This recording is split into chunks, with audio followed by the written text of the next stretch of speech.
বনগাঁ উত্তরের বিজেপি বিধায়ক অশোক কীর্তনিয়ার হাত থেকে ফর্ম 7 মানে নাম বাদ দেওয়ার যে ফর্ম, সেই ফর্ম ছিনিয়ে নিয়ে ছিঁড়ে ফেলার অভিযোগ তৃণমূলের বিরুদ্ধে। অভিযোগ তুললেন বনগাঁ উত্তরের বিজেপি বিধায়ক।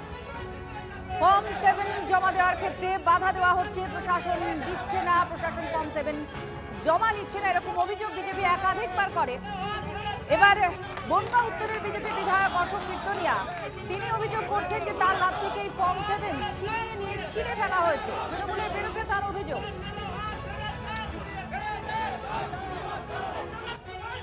বনগাঁর এসডিও অফিসে ব্যাপক উত্তেজনা।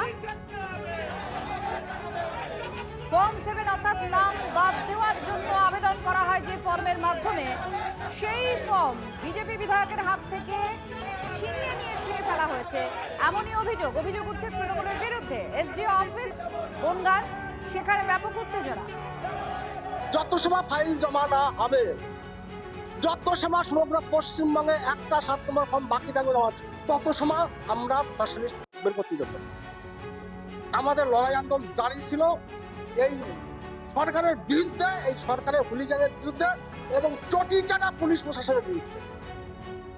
পুলিশ প্রশাসনের বিরুদ্ধে অভিযোগ তুলছে বিজেপি এবং তারা বারবার বলছে যে পুলিশ প্রশাসন নিচ্ছে না।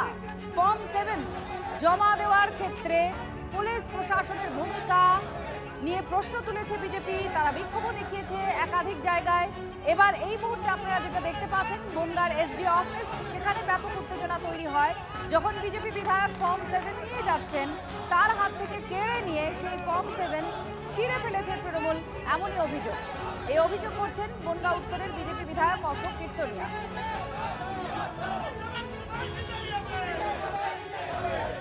ফর্ম 7 জমা দেওয়ার আজকে শেষ দিন। যে অভিযোগ শাসক দলের বিরুদ্ধে করা হয়েছে, সেই অভিযোগ শাসক দল অস্বীকার করছে। তৃণমূলের বিরুদ্ধে অভিযোগ বিজেপি বিধায়ক করছেন যে তার হাত থেকে, বিধায়কের হাত থেকে ফর্ম 7 ছিনিয়ে নিয়ে ছিঁড়ে ফেলা হয়েছে। তৃণমূলের বিরুদ্ধে তিনি অভিযোগ করছেন।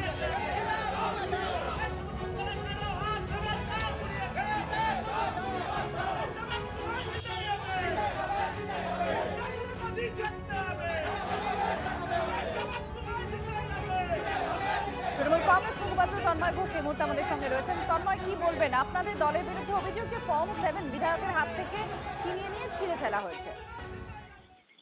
কি হয়েছে সেটা সেখানে পরিস্থিতি, সেটা যারা আছেন তারা বলতে পারেন। তবে এটুকু বলছি, আমাদের কাছে অভিযোগ বিজেপি কিছুদিন আগে আপনারাই দেখিয়েছেন বাঁকুড়াতেও যে কাজটা করেছিল, হাজার হাজার ফর্ম 7 নিয়ে এসে নতুন করে ভোটার লিস্ট বাদ দেওয়ার এবং নতুন ভোটার ঢোকানোর চেষ্টা করছে। এক বিরাট ষড়যন্ত্র। এবং ফর্ম 7 আমি যতদূর জানি একজন দিনে বোধহয় 70টা বা এরকম কোন একটা 70টা জমা দিতে পারেন। তাহলে তাদের কাছে হাজার হাজার ফর্ম কেন থাকছে? তাদের চক্রান্তটা কি? সর্বোপরি তারা সকলে মিলে একটা ডেসপারেশন দেখাচ্ছে যে যে কোনো মূল্যে কিছু একটা করতেই হবে। সেই জায়গা থেকে যদি মানুষ বিক্ষোভ দেখায় তাহলে মানুষের তো দোষের কিছু নেই। দিনের পর দিন এরকম ঘটনা চলতে থাকলে মানুষের স্বাভাবিক বিক্ষোভ হবেই। আর এই বিশেষ ঘটনা নিয়ে যেটা বলছেন, নিশ্চিতভাবে খোঁজ নেওয়া হবে। তৃণমূল কংগ্রেসের এসব করার দরকার পড়ে না। আমরা এমনি মামাটি মানুষের আশীর্বাদে জিততে চলেছি। ধন্যবাদ তন্ময় বাবু। তন্ময় ঘোষ তার প্রতিক্রিয়া আপনারা শুনছিলেন। অর্থাৎ তৃণমূলের ক্ষেত্রে অভিযোগ যে পুরোটাই একটা ষড়যন্ত্র করা হচ্ছে, একটা ছক কষা হচ্ছে, ভোটারদের নাম বাদ দেওয়ার একটা চক্রান্ত চলছে বলে অভিযোগ শাসক দলের।